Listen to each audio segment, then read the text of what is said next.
முரசொலி வெளியிட்டுள்ள தலையங்கத்தில் எஸ்ஐஆர் நடவடிக்கை மிகுந்த சர்ச்சையை நாடு முழுவதும் ஏற்படுத்தி வருவதாகவும் அதில் தமிழ்நாடும் தப்பவில்லை என்றும் தெரிவிக்கப்பட்டுள்ளது. எஸ்ஐஆர் நடவடிக்கைகளுக்கு பிறகு தமிழ்நாட்டின் வரைவு வாக்காளர் பட்டியல் வெளியாகியிருக்கிறது. 97,37,831 வாக்காளர்கள் நீக்கப்பட்டதாக தேர்தல் ஆணையம் அறிவித்துள்ளது. 97 லட்சம் வாக்காளர்கள் நீக்கப்பட்டு இருப்பது இந்திய நாட்டிலேயே தமிழ்நாட்டில்தான் அதிகம். இரட்டை பதிவு உள்ளவர்களாக 3,98,278 பேர் சொல்லப்பட்டுள்ளனர். உயிரிழந்தவர்களாக 26,94,672 பேர் அறிவிக்கப்பட்டுள்ளனர்.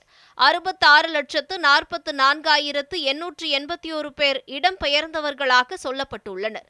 பெரும்பாலான வாக்காளர்கள் தங்களது முகவரியில் வசிக்காததால் கண்டறிய முடியவில்லை என்று தெரிவிக்கப்பட்டுள்ளதாக முரசொலி தெரிவித்துள்ளது.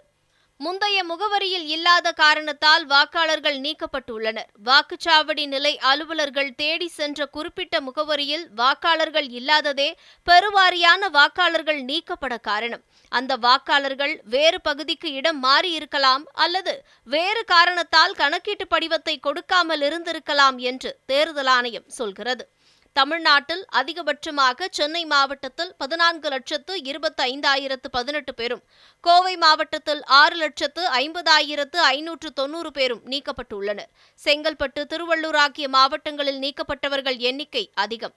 அரியலூர், நீலகிரி ஆகிய மாவட்டங்களில்தான் நீக்கப்பட்டோர் எண்ணிக்கை குறைவாக உள்ளது. இந்த வகையில் தமிழ்நாட்டில் தற்போது மொத்த வாக்காளர்கள் எண்ணிக்கை 5,43,76,756 மட்டுமே என தெரிவிக்கப்பட்டுள்ளது. வரைவு வாக்காளர் பட்டியலிலிருந்து நீக்கப்பட்ட வாக்காளர்கள் தங்களின் பெயரை மீண்டும் சேர்க்க படிவம் 6 பூர்த்தி செய்து ஆவணங்களுடன் அளிக்க வேண்டும். தன் உறுதிமொழி பத்திரத்தை அளிக்க வேண்டும் என்று தலைமை தேர்தல் அதிகாரி சொல்லியிருக்கிறார். டிசம்பர் 20 முதல் ஜனவரி 18 வரை வாக்குச்சாவடி வாரியாக சிறப்பு முகாம்களுக்கு சென்று உரிய ஆவணங்களுடன் படிவங்களை நிரப்பி அளிக்க வேண்டும். பரிசீலனைக்கு பிறகு அவர்களின் பெயர் இறுதி வாக்காளர் பட்டியலில் சேர்க்கப்படும்.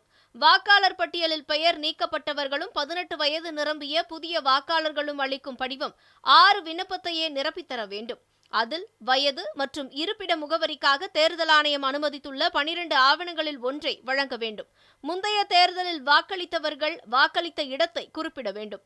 இவை அனைத்தையும் மிகச்சரியாக கவனமாக பயன்படுத்திக் கொள்ள வேண்டும். இறுதிக்கட்ட கவனம் தேவை. அவசரமாக இப்பணிகளை தேர்தல் ஆணையம் செய்துள்ளது. 1 அல்லது 2 ஆண்டு காலம் செய்ய வேண்டிய பணியை ஒரே மாதத்தில் செய்தது. அதிலும் குறிப்பாக தமிழ்நாட்டில் நல்ல மழை பெய்து பல்வேறு மாவட்டங்களில் தொடர் விடுமுறைகள் விடும் சூழலில் இப்பணிகள் செய்யப்பட்டது. அதனால்தான் திமுக உள்ளிட்ட கட்சிகளால் இப்பணிகளுக்கு எதிர்ப்பு தெரிவிக்கப்பட்டது. உச்சநீதிமன்றத்தில் வழக்கும் தாக்கல் செய்யப்பட்டது. ஆனால் அது எதை பற்றியும் தேர்தல் ஆணையம் கவலைப்படவில்லை. இந்த எதிர்ப்புகளை மதிக்கவே இல்லை. தங்களது எஜமானர்கள் என்ன கட்டளையிட்டார்களோ அதையே கண்ணை மூடிக்கொண்டு மற்ற மாநிலத்தில் செய்தது போல இங்கும் செய்தார்கள் என முரசொலி தெரிவித்துள்ளது. இறந்தோர், இடம்பெயர்ந்தோர், இரட்டை பதிவு செய்திருப்போர் என்ற காரணங்கள் முறையாக இருக்கலாம். ஆனால் இது உண்மையானது தானா என்பதை நீக்கப்பட்டவர் பட்டியலை எடுத்து சென்று வீதி வீதியாக வீடு வீடாக போய் பார்த்தால்தான் உண்மை புரியும். இறந்து போனதாக அறிவிக்கப்பட்டவர்களை அழைத்து வந்து அவர்களோடு டீ சாப்பிட்டார் காங்கிரஸ் தலைவர் ராகுல் காந்தி. அதுபோல தமிழ்நாட்டிலும் இருக்காது என்பதில் என்ன நிச்சயம்? எத்தனை பேர் அப்படி வரப்போகிறார்களோ?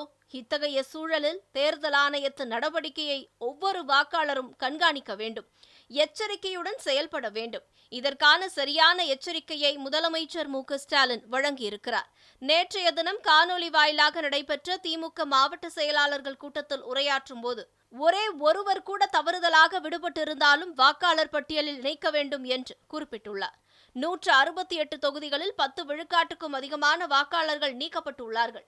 இதை நாம் வாக்குச்சாவடி வாரியாக பார்க்க வேண்டும். உதாரணமாக கும்மிடிப்பூண்டி தொகுதியின் முதல் வாக்குச்சாவடியில் 40 வாக்காளர்கள் நீக்கப்பட்டுள்ளார்கள். நீக்கப்பட்ட அந்த 40 பேர்களில் 4 பேர் ஓரணியில் தமிழ்நாடு முன்னெடுப்பு மூலமாக சேர்ந்தவர்கள். அதில் ஒருவர் இறந்துவிட்டதாக குறிப்பிட்டுள்ளார்கள். அதேபோல மற்ற 3 பேரையும் எதற்காக நீக்கியுள்ளார்கள் என்று சரிபார்க்க வேண்டும். நாம் இவ்வளவு கவனமாக இருந்தும் ஒரே வாக்குச்சாவடியில் ஓரணியில் தமிழ்நாட்டில் இணைந்த 4 பேர் விடுபட்டிருக்கிறார்கள் என்றால் நாம் இன்னும் விழிப்போடு செயல்பட வேண்டும் என்று முதலமைச்சர் சொல்லியிருக்கிறார். கும்மிடிப்பூண்டியில் ஒரே ஒரு வாக்குச்சாவடியின் நிலைமை இது. இதுபோல ஒவ்வொரு வாக்குச்சாவடியையும் கவனிக்க வேண்டும். BLA 2க்களும் BLCக்களும் படிவங்களை சரியாக பயன்படுத்தி சேர்த்தல் நீக்குதல் செய்வதை மேற்பார்வையிட வேண்டும் என்றும் அவர் கட்டளை பிறப்பித்துள்ளார். கவனம் கவனம் கவனம் என முரசொலி தனது தலையங்கத்தை நிறைவு செய்துள்ளது.